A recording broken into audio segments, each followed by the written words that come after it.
என் பேர் ஆனந்தண்ணா. அவர் அடிப்பட்ட ஒரு பேர் வந்து சுரேஷ். அவர் சரப்பனஞ்சேரியில் ஆட்டோ ஓட்டுறார். அவர் ஏதோ சவாரி போயிட்டு வரும்போது வஞ்சுவாஞ்சேரி ஜங்ஷனில் லாரிக்காரர் தட்டிட்டாரு. லாரிக்காரர் தட்டின உடனே அங்கே இருக்க 108 ஆம்புலன்ஸுக்கு ஃபோன் பண்ணியிருக்காங்க. ஆனால் 108 ஆம்புலன்ஸு வர்றதுக்கு முன்னாடி பார்வதி ஹாஸ்பிட்டலுன்னு ஆம்புலன்ஸு வந்துச்சு, ஏற்றிட்டாங்க. ஏற்றின உடனே நான் அப்போ தான் தாம்பரம் நான் போயிட்டு எங்கப்பா ஏற்றணுன்னு கேட்டதுக்கு இப்போ தான் ஆம்புலன்ஸில் ஏற்றி அமிச்சுன்னு சொன்னாங்க. எந்த ஆம்புலன்ஸுன்னு கேட்டதுக்கு இல்லை பெரும்புதூர் ஜிஹெச்சுக்கு போயிடுச்சு அப்படின்னாங்க.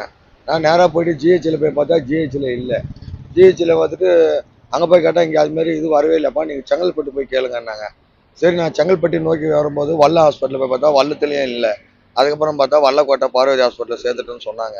அங்கே போனால் ஃபஸ்ட் எய்டு பண்ணதுக்கே 22,000 கேட்குறாங்க. நாங்கள் என்ன பண்ணுறது சொல்லுங்கள்? நாங்கள் ஆட்டோ ஓட்டி தான் நாங்கள் சாப்பிட்றோம்.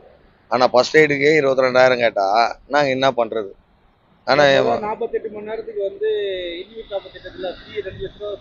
அது இல்லைங்க, இங்கே இல்லைன்றாங்க. பார்வதி ஹாஸ்பிட்டலில் அது இல்லைன்றாங்க. கலைஞர் காப்பீட்டு திட்டத்துக்கு அலோ கிடையாது. நாங்கள் கேட்டால் இன்னும் நாங்கள் என்ஓசி வாங்கலான்றாங்க. நாங்கள் படிக்காத முட்டாள், எங்களுக்கு என்ன தெரியும் சொல்லுங்கள்? அவங்க சொல்கிறது தான் நாங்கள் சொல்ல முடியும். குரோம்பேட்டை வந்து அன்னைக்கு மதியம் 3:30 இங்கே வந்துட்டோம். அது வந்து வேற ஹாஸ்பிட்டலுக்கு போகிற மாதிரி இருந்தால் 12,500 கேட்டாங்க. இவங்க ஹாஸ்பிட்டலுக்கு வர மாதிரி இருந்தால் ஃப்ரீ. அதனால் இங்கே வந்து சேர்த்தோம்.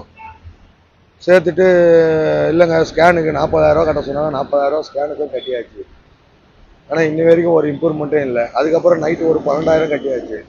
அதுக்கப்புறம் மறுநாள் 50,000 கட்டினதுக்கு 2 பில்லாக போட்டாங்க.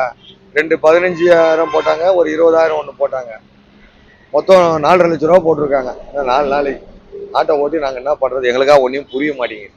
ஆனால் ட்ரீட்மெண்ட் கேட்டால் அந்த வென்டிலேட்டர் மட்டும் வைக்கிறதுக்கு மட்டும்தான் இந்த இது. ஒரு நாளைக்கு ரூம் வாடகை வந்து 20,000 ரூபாய் அவங்க போட்டுக்கிறது. ஐயா விரும்பியெல்லாம் நாங்கள் வந்து சேரல. எங்கெல்லாம் பைத்தியமாக விரும்பி வந்து இவ்வளோ பெரிய ஹாஸ்பிட்டல் நம்மனா பணமாக வச்சுருக்கோம். அந்த ஆம்புலன்ஸ் டிரைவருங்க சொல்ல வச்சு தான் இங்கே வந்து இது பண்ணுது. நாங்கள் வந்து ஜிஹெச்சுக்கு தான் போக சொன்னோம். இல்லைங்க இந்த மாதிரி அவர் அன்கண்டிஷனில் இருக்கார், இதில் இருக்கார், இது இங்கே போனால் மட்டும்தான் பழிக்க முடியும் அப்படின்னு சொல்ல வச்சு அவர் தான் இங்கே இது பண்ணி விட்டார்.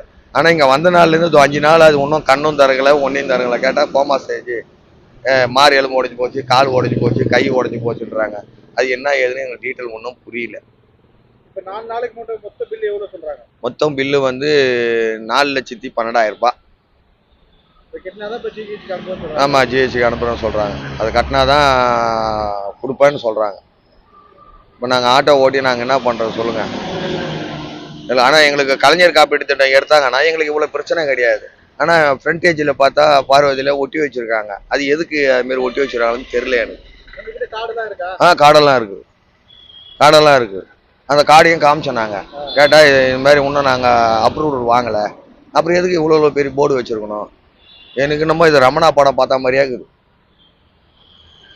ஆனால் 108 வரதில்லை. படைப்பில் எங்கே ஃபோன் பண்ணாலும் 108க்கு ஃபோன் பண்ணால் பார்வதி தான் வந்து நிற்கிது.